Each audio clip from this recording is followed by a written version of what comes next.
প্রযুক্তি দুনিয়ায় কৃত্রিম বুদ্ধিমত্তার ব্যবহারে বাড়ছে বেকারত্ব। এআই খাতে বিনিয়োগ বাড়িয়ে কর্মী ছাঁটাইয়ের দিকে ঝুঁকছে প্রযুক্তি প্রতিষ্ঠানগুলো।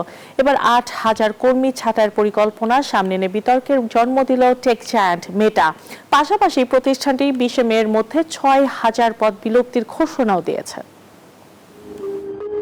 কৃত্রিম বুদ্ধিমত্তায় শীর্ষস্থান ধরে রাখতে ব্যাপক অর্থ বিনিয়োগ করছে মেটা। ডাটা সেন্টার ও উন্নত এআই প্রযুক্তি তৈরিতে 2025 সালে প্রতিষ্ঠানটি ব্যয় করেছে প্রায় $72 মিলিয়ন, যা 2026 সালে বেড়ে অন্তত $115 বিলিয়ন পৌঁছাতে পারে।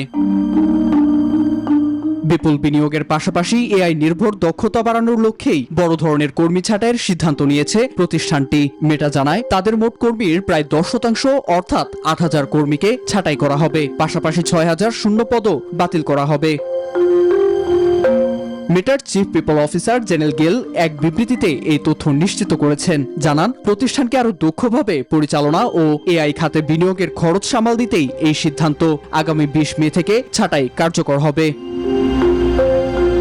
মেটার প্রধান নির্বাহী মার্ক জাকারবার্গ আগেই ইঙ্গিত দিয়েছিলেন 2026 সাল হবে প্রযুক্তির বছর। তার ভাষায়, আগে যেখানে বড় টিমের প্রয়োজন হতো সেখানে একজন দক্ষ ব্যক্তি কৃত্রিম বুদ্ধিমত্তার সাহায্যে কাজ করতে সক্ষম হবেন।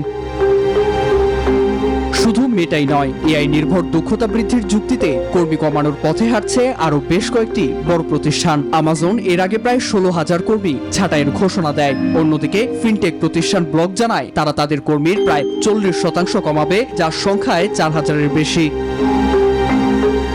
বিশ্লেষকরা বলছেন, কৃত্রিম বুদ্ধিমত্তার অগ্রগতির ফলে ভবিষ্যতে আরো অনেক প্রতিষ্ঠান একই পথে হাঁটতে পারে, যা কর্মসংস্থান বিলুপ্তি ও বেকারত্ব বাড়াবে বলে আশঙ্কা তাদের। নীরব দাস, নিউজ 24।